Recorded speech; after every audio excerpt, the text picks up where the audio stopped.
Hello chess friends and welcome to Jozarov's chess channel and welcome to the TCEC Season 19 Premier Division. So after 9 consecutive draws, finally Stockfish won some games and is now in the lead of this TCEC Season 19 Premier Division. Stockfish is playing now really a brutal chess. Incredible what Stockfish now does. It plays with the black pieces, easy lines. It gets out of the opening very easily. It equalizes the game in an early stage of the game with the black pieces. With the white pieces, Stockfish is crushing everyone. Incredible performance, and I'm not sure how to calculate this rating performance. If someone knows how to calculate that, please, I would love someone to do that for me. I wasn't sure what is now the current rating performance by Stockfish, because Stockfish has around 3,500 rating points. Lila C0 has 10 less, 10 rating points less, but I wasn't sure how to calculate this rating performance. If someone knows how to do that, please do that and write it somewhere, maybe in the comment section below. I would really love to see what's the current Stockfish rating performance, because it performs in such a great shape with great tactical battles again in the middle game. And it seems to me that Stockfish is basically unbeatable, and in my opinion, it will win this tournament, because the previous seasons it seemed to me that Lila C0 was better, really slightly better, but now it seems to me that Stockfish is much better than the other engines, and that it will crush even Lila C0 in the potential superfinal. So today I wanted to show you a great game played by Stockfish with the black pieces against another top engine, Ethereal. And again, it's really incredible how Stockfish gets out of the opening very easily without complications. It plays really, again, simply brutal attacking chess, and here in this game Ethereal was helpless. So, although I'm revealing you maybe a little bit the result, I'm sorry about that, but for me it's not about here to favorize anyone. I don't care if Lila C0 wins this tournament. I don't care if Stockfish wins it, Komodo, Ellenstein, or another engine. For me, these games are really important just to see the best lines that we can play in particular openings, and this game will show really the potential also when you play with the black pieces, how it should attack. So let's check out now the game. As I said, please, if someone knows how to calculate the rating performance, please do that for me. I would be really thankful, and it's really important for me to see what's the current, as I said, rating performance by Stockfish. So let's check out now the game. So we have now the round 1 and the fight, of course. So d4 played by Ethereal. We have d5, knight to f3, knight to f6, c4, e6. The queen's gambit declined so far. So here we have g3, which is this Catalan setup, and it's really one of the most aggressive ways to proceed here. But sometimes you can see that this Catalan, after potential c takes d5, will again transpose into a static opening, because after c takes d5, maybe e takes d5, then the pawn structure is again static, it's symmetrical, no pawn breakthrough motifs are immediately possible. So that's why, even if this is an aggressive setup with this g3 bishop to g2 idea, it still can transpose into a static setup. So here bishop to b4, which is sort of an idea like in the Nimzo Indian, to simply decoy a little bit white's bishop here to d2, because it's really an unnatural square for the bishop. We would love to play with our bishop here to f4, g5. So here after bishop to e7, both parts have lost sort of a tempo with the bishop, but it's really, as I said, unnatural square for the bishop here on d2. So we have bishop to g2, castling, and now castling also by Ethereal.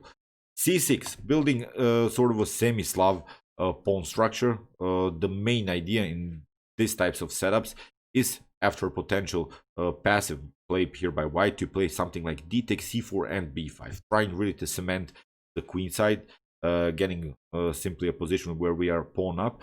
And in the game, queen to c2 was played. So this is now, after knight to e4, this game was prearranged to this particular moment. So now the engines had to decide where to go from this point on. So till the move 8, the position was prearranged. Both of these engines have played the same position. So in this particular position, Ethereal decided to play the move bishop to f4.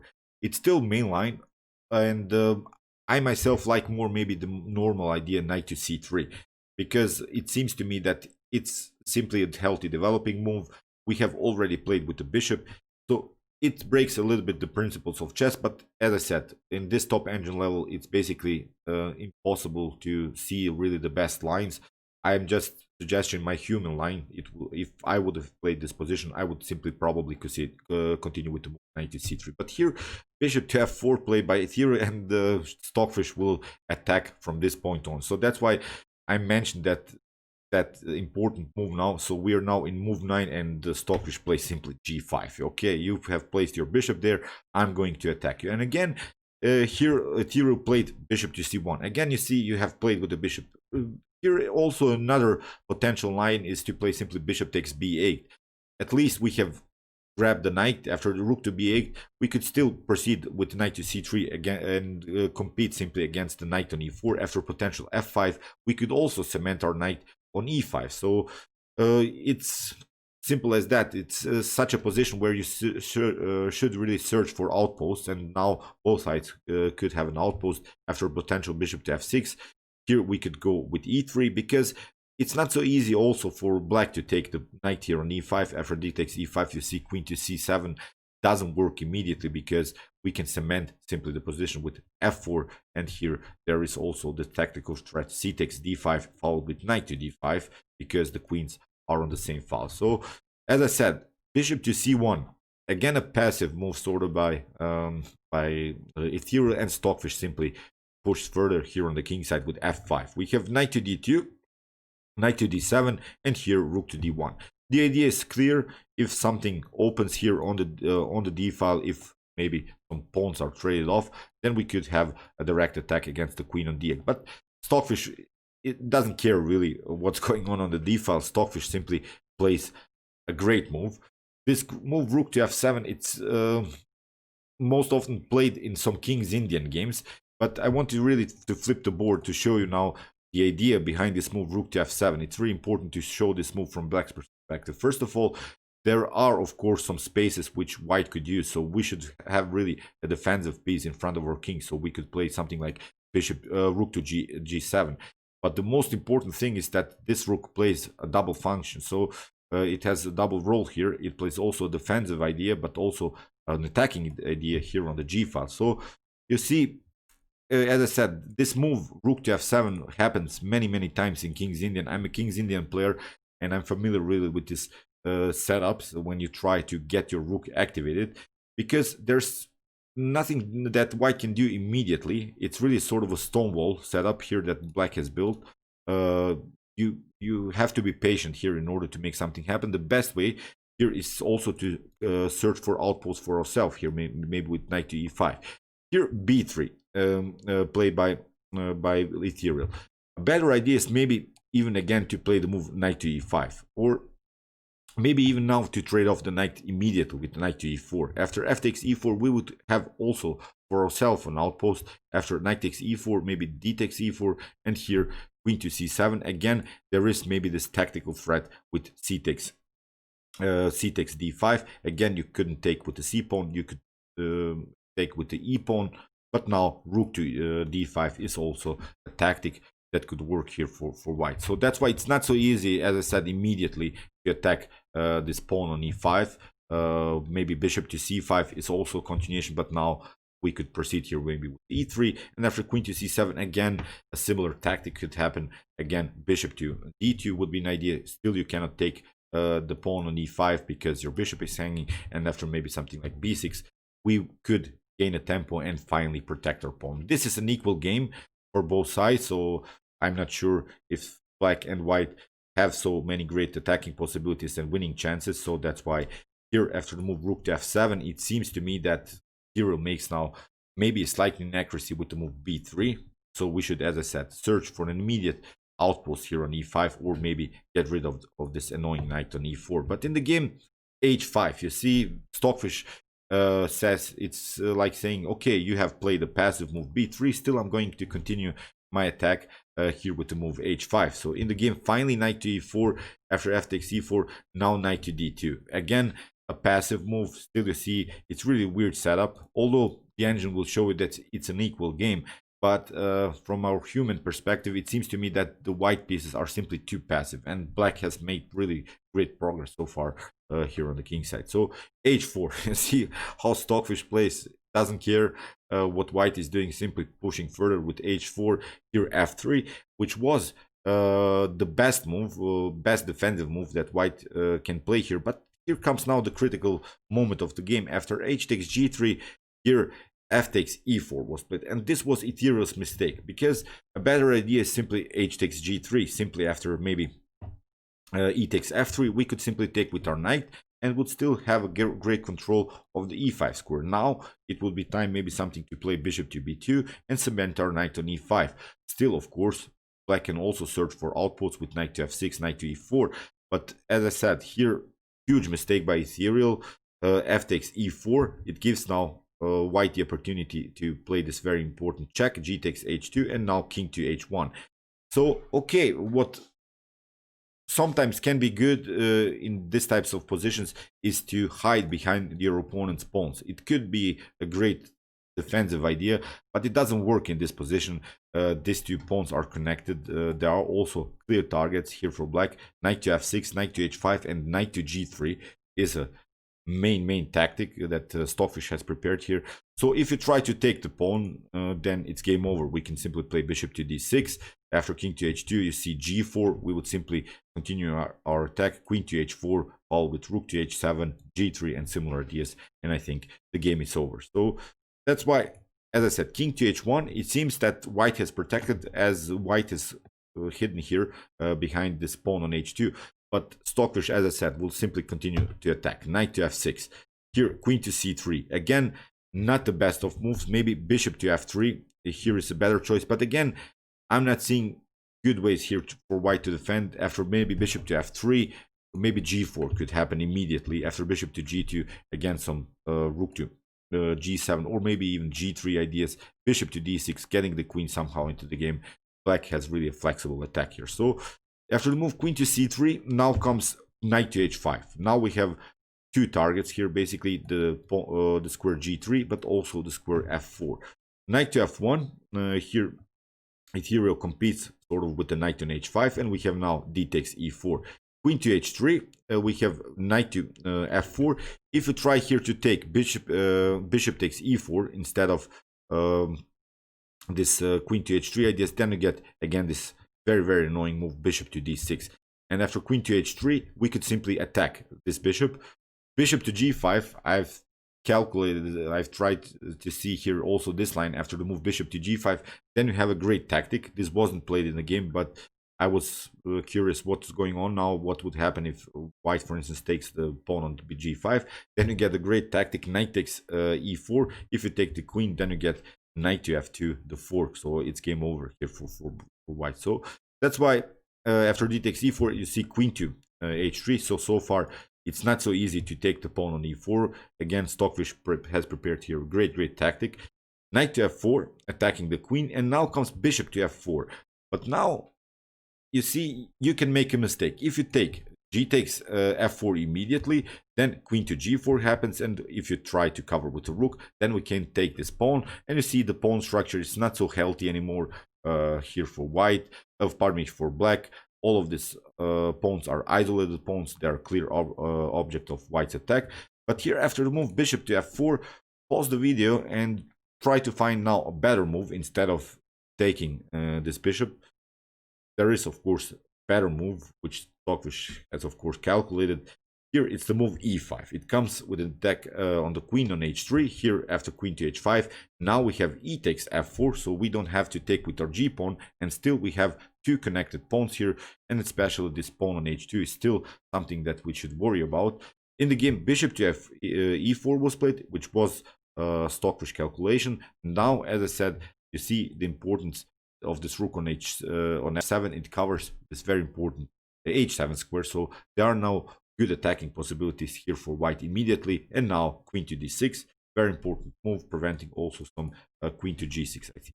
d5, here Ethereal breaks the position, tries to open the d file. We have queen to f6, and now knight to h2. d takes c6. After b takes c6, doesn't bring you so much. You see pawn is protected. Still we can develop our light square bishop, force maybe a trade of light square bishop, because this light square bishop of whites is really the best minor piece on the board. So that's why it should be traded. So after move queen to f6, knight takes h2 was played. Okay, Ethereal gets a pawn back, but still these two pawns are really annoying. There can be moved. They are mobile pawns. That's the most important thing. If these pawns get maybe on the 4th rank with g3 ideas, again, white could have some problems. Bishop to f5. You see now Stockfish simply trades off this very annoying bishop. Bishop takes f5, queen to f5, and now queen to g4. Queen to e5. Here queen to e6. You see in this particular position, Stockfish didn't want to trade off the queens, but now after queen to e5 and queen to e6, now it's time to trade off the queens, because after d takes e6, again, this is a weak pawn. So that's the most important thing. That's how you should play chess. So now the pawn on e6, as I said, is a clear target. Here rook to f6, knight to g4, and we can grab it. So we're now in an endgame in which black is clearly better, because white has lost some material, white has lost the pawn. But still, it's a hard endgame to play, as this knight is playing this very nice blockade on these two dark square pawns. And the problem is now for black that you have the dark square bishop. So these are not mobile pawns anymore. You have to be patient in order to win this endgame. Here king to g2 was played, and now rook takes on e2. So here, if you try maybe to protect the pawn on e2, I've asked myself this question: why didn't Ethereal protect the pawn? Then the continuation is king to f7 with clear ideas to get this other rook on the h file. We have king to g2 and now rook to h8, rook to h1, maybe the trades of rooks, but now king to g6. This king will be simply faster. In an endgame stage, you should really play with your king. Now you see the king is simply a little bit faster in the attack. After king to g2, bishop to b4, simply attacking the rook. After rook to c2, I think the main idea to win this endgame maybe is rook to d6 followed with rook to d2 and simply attacking the pawn. And of course get our king somewhere here, maybe to an active square here on e4. And I think this is a completely winning endgame here for black. So that's why after a move king to g2, we have rook takes e2. Ethereal has lost another pawn, but probably Ethereal has calculated this position where the rook cannot attack the king anymore, as the knight is very well placed here on g4. As I said, it creates this blockade, but still these are two connected pass pawns. This should be winning for black. In the game rook to e6, we have rook to e1, trades of rooks, king to f8, king to e4, and now again here Stockfish simply moves the king further. So there are now these tiny little moves: rook to f6, king to g7, rook to f5, bishop to e7, rook to a5. Here it's in a direct attack. Still, this is protectable with the move a6, so nothing special is going on. But here king to g6 played by Stockfish. If you try to take this pawn, then rook king to f5, the king comes very excellent to the game. That's the main problem. If you try maybe something like rook to a5, then still we can cover and get our rook into the game. The main threat would be something like rook to d3. So in the game after the move king to g6, rook to e5, again played by Ethereal. Ethereal didn't take the pawn on a7. In the game king to f7, knight to h6, and now king to f8. We have knight to g4, bishop to d8, rook to f5, king to g7. You see, Stockfish is trying now to search for a way how to win this endgame, because you cannot move this pawn. You would love to bring somehow the pawn on g4, get these two pawns connected, but still it's not possible. You have to be patient. Here rook to f8, king to e4, and now finally Stockfish trades off the rook, rook to f5, and now king to h6. So here I want you to pause the video and try to find now a winning plan here for black, because it's obvious that knight to g4 and maybe something like knight to f2, knight to g4 will lead into a simple draw. So black cannot promote here on the king side, so we should search for another path. We should go with our king here on the queen side and attack these pawns. We should create a pass pawn situation here, because the only way that white can grab a pawn is maybe to go something like knight to f7 and then to play knight to g5. But still, after bishop to g5 and king to g5, you cannot protect anymore this pawn from promotion. So That's why this king on h6 can play much more freely. We can search a path sort of with our king and go simply after this pawn. So it's not easy to take white to take these 2 pawns. They are connected, as I said, but they are also protected by the bishop on d8. So king to g4, bishop to e7. Here again some ideas by black how to win this endgame. Stockfish, it's really unbelievable. Stockfish didn't find the best continuation in the beginning. It played sort of perpetual moves. It didn't find really a path for the king.